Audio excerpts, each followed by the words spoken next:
Então, ano novo começou e eu acho que ninguém se deu conta que nos próximos meses assistiremos o apocalipse político em seu nível mais elevado. Sendo mais direta, assistiremos à consolidação do regime que está instaurado no Brasil. O Congresso brasileiro será colocado de joelhos. E não, isso não é uma teoria conspiratória, na verdade eu tenho uma linha de raciocínio muito bem embasada e é o que eu farei no vídeo de hoje, explicá-la.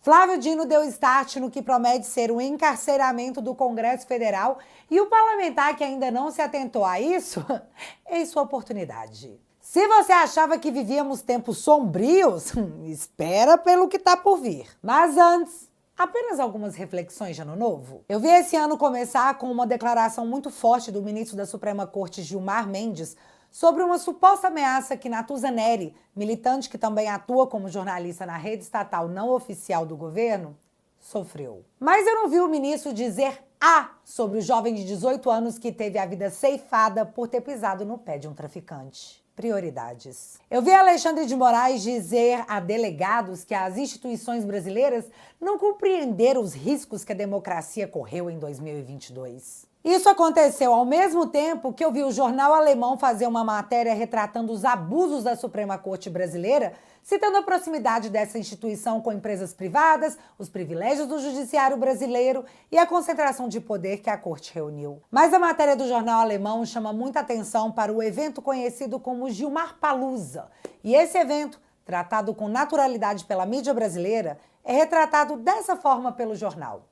Abre aspas. Imagine o seguinte cenário na Alemanha. O presidente do Tribunal Constitucional Federal convida pessoas para uma grande reunião de advogados uma vez por ano, em um resort de luxo no Caribe, e aguarda os convidados selecionados. São convidados não apenas metade do tribunal e várias dezenas de representantes da elite jurídica, mas também políticos e altos funcionários.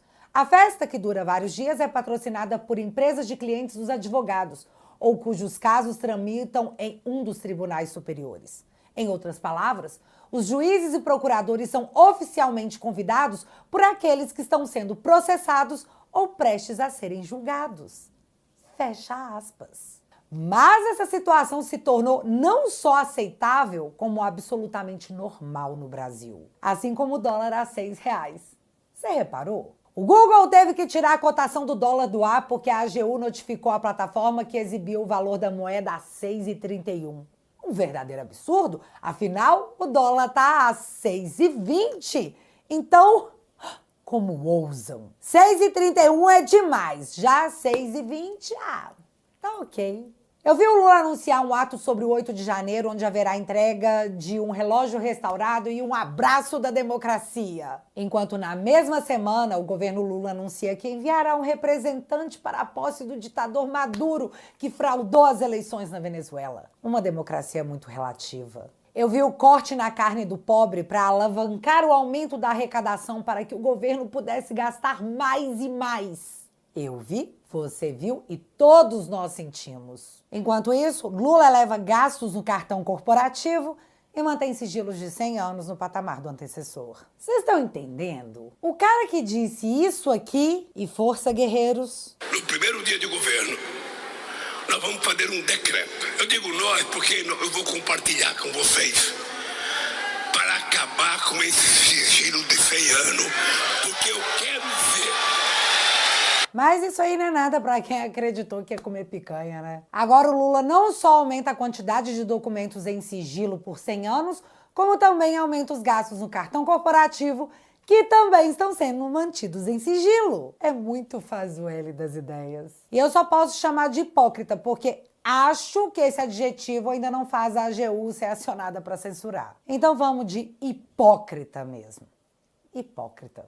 No mínimo. Economia vai mal, percepção do mercado em ruínas, uma mídia parecendo que foi aliciada. Mas acredite, dá para piorar. Essa semana o Brasil tomou conhecimento que o Capitão Cueca, também conhecido como deputado José Guimarães, aquele que o assessor foi pego com dólares na cueca, foi citado em uma conversa entre empresários que discutiam, ainda segundo a PF, como abocanhar um percentual da emenda parlamentar destinada para a saúde. Eu sei, ano novo, mas a notícia parece velha, né? Só que é a partir dessa história, do José Guimarães, que eu preciso explicar para vocês o que está acontecendo e o que vai acontecer a partir de agora. Todo mundo aí viu que o Flávio Dino comprou uma briga de peso com o Congresso ao bloquear as emendas dos parlamentares. Certo? Se não viu, assiste meu último vídeo que você vai entender. Pois bem, Lula precisava negociar votos, Dino liberou as emendas, bilhões foram distribuídos, o pacote fiscal de maldades do Lula foi aprovado, a reforma tributária foi promulgada e pá! Dino bloqueou novamente as emendas, mas dessa vez as emendas de comissão. Para que fique claro do que estamos falando, as emendas de comissão são o novo nome do orçamento secreto. Como em 2022, Rosa Weber disse que não podia mais, os valores das emendas de relator, as emendas RP9, o orçamento secreto, foram migradas para as emendas RP8, as emendas de comissão. Ou seja, os parlamentares apenas migraram o dinheiro de um lugar para outro e os critérios de distribuição, sem nenhuma transparência, continuaram os mesmos. Pois pede demais esses parlamentares, né? Enganar a Suprema Corte, bobona, feia, chata. Só que, no final de 2022, após a Rosa Weber proibir o orçamento secreto, os valores foram jogados como emendas de comissão a serem distribuídas por um único relator no orçamento de 2023. O valor desse orçamento? 7,5 bilhões de esbanjas concentradas em uma única comissão. A Comissão do Desenvolvimento Regional e Turismo do Senado Federal, do senador Marcelo Castro. E só para ter certeza que vocês entenderam até aqui, orçamento secreto virou emenda de comissão e os 7,5 bilhões concentrados em uma única pessoa para distribuição, o senador do MDB, Marcelo Castro. E como funcionou essa distribuição em 2023? Vamos colocar como exemplo um parlamentar que queria mandar dinheiro para a prefeitura fazer, sei lá, uma ponte. Quando você procurava por qual parlamentar enviou o dinheiro para aquela prefeitura, não tinha como saber. O destinatário era apenas o relator. E assim ocorreu por todo 2023. E só para constar, é exatamente como acontece hoje, mas eu vou desenhar isso um pouco mais para frente. Chegando em 2024, um novo orçamento foi aprovado e dessa vez a fome do Congresso pelas emendas de comissão estava maior. O Congresso aprovou o orçamento de 2024 destinando um pouco mais de 16 bilhões de esbanjas para o novo orçamento secreto. Lula achou aquilo demais, vetou o orçamento liberando míseros 11 bilhões para parlamentares fazerem suas destinações sem nenhuma transparência. Porém, o Congresso ficou full pistola, derrubou o veto do Lula e o valor fixado para ser distribuído em 2024 foi o de 15 bilhões de esbanjas. Só que para 2024 a divisão ficou diferente. Os 15 bilhões não estariam mais concentrados em uma única comissão e assim, várias delas, na Câmara e Senado, foram nomeadas para receberem o orçamento secreto. Agora, sob o nome de emendas de comissão. Ah, uma informação importante. O orçamento secreto não é uma emenda impositiva, ou seja, o governo não teve, hora alguma, a obrigação de pagá-las. Pagou porque quis? Sim, afinal, emendas abrem a cabeça dos parlamentares para votarem determinadas pautas, para engordar prefeituras em véspera de eleição. E essa última foi exatamente o que aconteceu em maio de 2024. A lei eleitoral proíbe que a União repasse dinheiro diretamente para municípios em período eleitoral. A data limite para a transferência de recursos seria 5 de julho. Então, o que o Congresso fez? Para dar mais agilidade na liberação de verbas, os valores de algumas comissões foram destinados para outras, que liberam os valores de forma mais rápida, como a Comissão da Saúde, por exemplo. Só para ter certeza que ficou claro, o valor da Comissão de Educação foi transferido para a Comissão da Saúde. Não porque era necessário, mas porque as emendas da Comissão de Saúde são liberadas mais rapidamente do que na educação.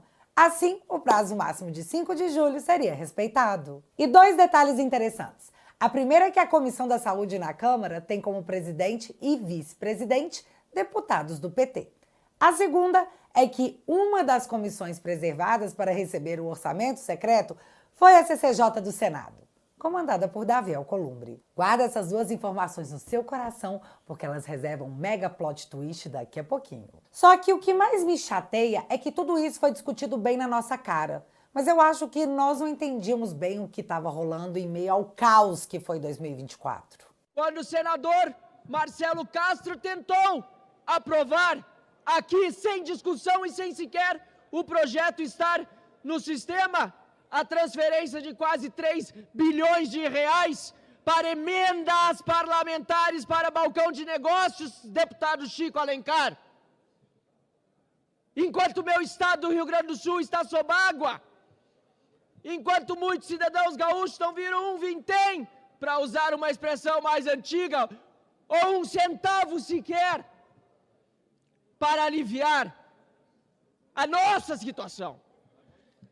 Descobrimos, por exemplo, que da Comissão de Educação foram retirados 180 milhões de reais, comissão presidida por Nicolas Ferreira, que tinha se comprometido com o colegiado a enviar ao Rio Grande do Sul 20%, quase 40 milhões desse montante. E agora? A promessa é falsa, é mentirosa? Deputado Nicolas sequer sabia que o dinheiro dessa comissão tinha sido desviado! Desviado é essa palavra que se deve utilizar para outra finalidade. O mesmo com a Comissão da Cultura, o mesmo com a da Infraestrutura, até do combate à violência contra a mulher, e nesse momento em que se discute a catástrofe no Rio Grande do Sul, até da Comissão Mista Permanente sobre Mudanças Climáticas foi tirado R$1 milhão para passar para emendas.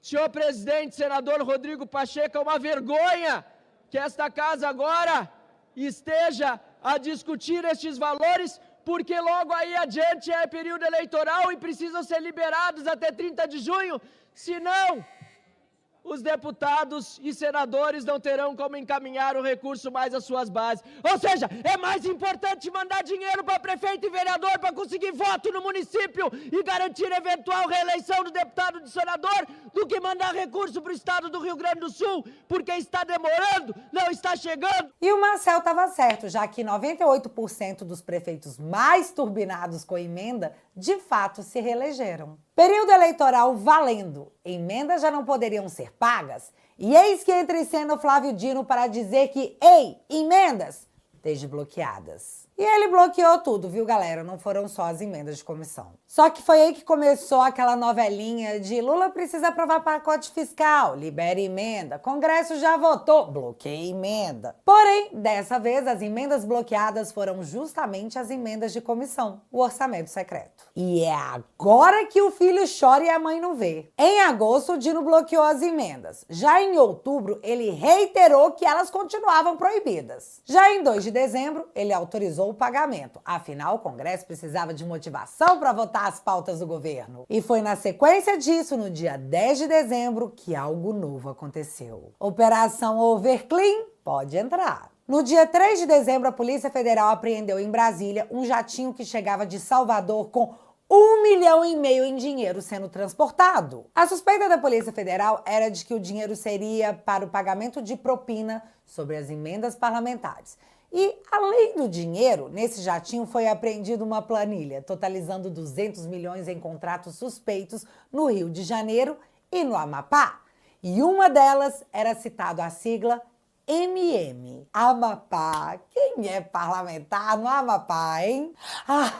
Davi Alcolumbre. E calma, vai esquentar ainda mais. No dia 10 de dezembro, a Polícia Federal autorizou mais uma fase da Overclean. E dessa vez foram autorizados 17 mandatos de prisão em 5 estados diferentes. Nessa etapa foram presos os empresários Marcos Moura, o integrante do diretório do União Brasil, e empresário que organizou o voo que transportou mais de R$1,5 milhão para Brasília. Planilha MM, Marcos Moura, conhecido também como o Rei do Lixo. Além do MM, o vereador do União Brasil na Bahia, Francisquinho Nascimento, primo do deputado federal Elmar Nascimento, também do União Brasil, líder do blocão do Centrão na Câmara dos Deputados, também foi enjaulado. E o fato inusitado aí é que quando o Francisquinho viu que a PF estava chegando, ele jogou pela janela uma sacola com 220 mil esbanjas em dinheiro. Nem tava devendo nada a ele, né? E você sabe quem mais é do União Brasil? Davi Alcolumbre! Após essa operação, a Polícia Federal chama a dona Ana Paula Magalhães, chefe de gabinete de Davi Alcolumbre, para prestar depoimento, já que ela mantinha contato direto com os presos da segunda etapa da Overclean. Na verdade, o documento da Polícia Federal relata que os presos da operação enviam um contato dela pedindo que outro coleguinha, que também foi preso, entrasse em contato. Alcolumbre disse que super confia na sua funcionária e que ele é presidente da CCJ, ex-presidente do Senado, então demandas solicitadas a ele é algo supernatural, além dele ter achado um absurdo essa tentativa de ligá-lo a qualquer coisa ilícita. A Polícia Federal investiga a linha de que a quadrilha fraudava licitações que seriam pagas com emendas parlamentares, retiravam uma fatia e repassavam uma porcentagem ao parlamentar que destinou a emenda. No dia 23 de dezembro, em nova fase, a Operação Overclean prendeu o vice-prefeito de Lauro de Freitas, na Bahia,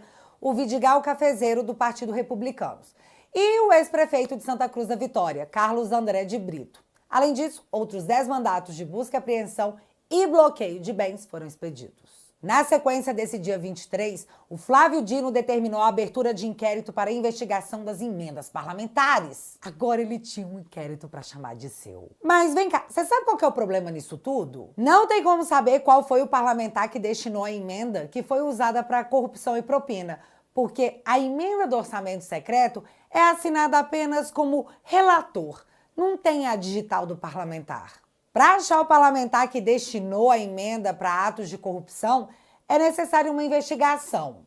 Ou que os investigados digam quem é o deputado ou senador que enviou o dinheiro. Foi aí que José Guimarães, o capitão cueca, entrou na roda. No máximo 12%.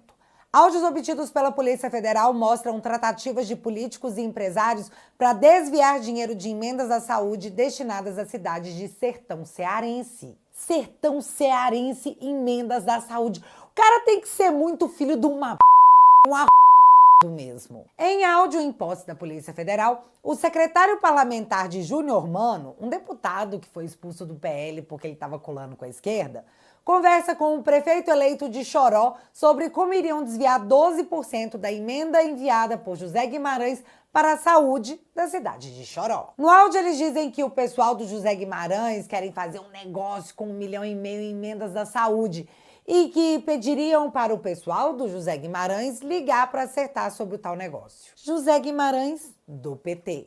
E você lembra que eu pedi para vocês guardarem no coração que as emendas das outras comissões foram jogadas para a Comissão da Saúde justamente porque saíam mais rápido?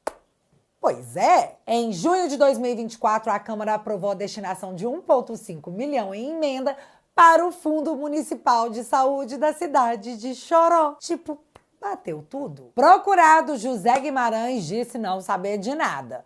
Mas, nesse caso aí, só soubemos que se tratava de emendas enviadas por José Guimarães porque os interlocutores comentaram o nome do parlamentar. Caso contrário, apareceria apenas um relator como destinatário. E, gente, casos como esse não vão pingar, vão chover em tudo quanto é lugar, de tudo quanto é partido. E é exatamente aí que entra o temor dos parlamentares, porque quem não tá com medo deveria. Câmara teme que investigação sobre emendas seja inquérito das fake news de Dino. Parlamentares comprometidos pelas destinações das emendas, presos dentro de inquéritos. Fala mais alto pra você ver o que acontece. E galera, é óbvio que a maioria dessas emendas abasteceu o funcionamento das cidades do Brasil afora. Mas que teve a galera que meteu a mão, isso teve. E muito. Mas nós sempre comentamos sobre o ciclo do infinito no Senado, onde senadores com investigações na Suprema Corte se acovardam em suas funções por medo de terem suas investigações tocadas pela Suprema Corte. Agora veremos o mesmo acontecer na Câmara dos Deputados. E eu nem quero sonhar com um mundo em que políticos safados sejam punidos. A Lava Jato me mostrou que isso não acontece e que, no final, acusados de roubar o povo brasileiro, por mais que condenados sejam, podem chegar à presidência. Mas eu espero do fundo do meu coração que os poucos e bons não deixem o Congresso de cócoras. Até porque, se vale para um, vai ter que valer para todos. Né, Lula? Com crise entre Congresso e Dino, o governo Lula distribuiu 2,5 bilhões de emendas disfarçadas. Sim, de livre e espontânea vontade, o Lula está fazendo a mesma coisa que o Dino proibiu e abriu inquérito para investigar. Que coisa! Tá, explico. O ministro Alexandre Padilha passou a utilizar uma dotação do Ministério da Saúde, sempre a saúde, para liberar verbas para parlamentares sem que seja necessário identificar qual parlamentar pediu e para qual município estão enviando o dinheiro. Desde 19 de dezembro, tanto assessores do ministro Padilha como líderes do governo na Câmara e no Senado estão enviando a parlamentares orientações de como pedir o recurso, alegando a necessidade de custeio para a rede primária e especializada de atenção à saúde. O documento entregue aos parlamentares possui um passo a passo de como pedir a liberação do dinheiro, além de um manual de justificativas a serem usadas para que a verba seja enviada. Só que é o seguinte: os pedidos não podem ser feitos pelos próprios parlamentares, mas pelas prefeituras escolhidas por eles. Aí, no final das contas, quando o dinheiro for enviado às prefeituras, só se saberá qual cidade recebeu o dinheiro, mas não será possível identificar qual parlamentar destinou a emenda. Dino, você tá entendendo que o governo tá te fazendo de otário, fazendo exatamente o que você proibiu? E já que não é obrigado, por que o governo Lula tá fazendo isso? Tá trocando emenda por voto? Será que o Dino vai investigar? Será que tudo isso vai ser colocado no mesmo inquérito que está investigando as emendas parlamentares, já que a situação é exatamente a mesma?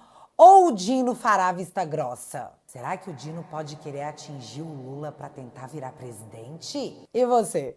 O que você acha? Me conta aqui nos comentários que eu quero saber. E galera, já que você ficou até aqui... Ei, tô aqui pra te dizer um negócio. Você deixar de gostar de política não vai impedir que o desgoverno Lula termine de destruir o Brasil. Dólar a R$6, juros de 2 dígitos, inflação descontrolada e a nossa cultura indo pro brejo. Cara, é uma mistura de fim de ano com fim de mundo que a gente nem sabe que roupa usar. Mas se você abandonar a trincheira, o Dilma e o Taxade vão continuar a quebradeira. E eles vão ganhar pro WO. Eu sei que a liberdade está gritando no seu coração. E eu sei que você está procurando coragem para enfrentar nos olhos essa dita justiça tão injusta. Mas assistir tudo isso com passividade não vai dar em nada. A gente precisa assumir a responsabilidade para fazer a nossa mudança cultural acontecer. É por isso que nesse Natal eu quero te dar um presente super especial para você embarcar na jornada com a família Te Atualizei. São 50% de desconto para você ter acesso à minha família e encontrar todos os conteúdos exclusivos. Juntos a gente consegue fazer aquilo que cada um de nós não consegue fazer sozinho. Toque no link fixado no primeiro comentário para você receber 50% de desconto e entrar para a família. Hoje é o último dia da promoção de Natal e assinando o teatualizei.app, além de financiar meu trabalho, minha defesa e também o meu ataque, você recebe conteúdos exclusivos como forma de agradecimento por você confiar na mudança que já começou e que não vai parar. Ah, e nos próximos dias teremos a estreia do documentário sobre Trump, já que em alguns dias também teremos a posse que vai mudar muita coisa em solo tupiniquense. Portanto, se você quiser e puder, vou deixar o link fixado aqui no primeiro comentário e desde já, muito obrigada. E se você não é inscrito aqui no meu canal, meu amigo, se inscreve e deixa seu like, porque você já sabe, acontecendo alguma coisa de relevante ou irrelevante, a gente volta. Beijos, galera! Fui!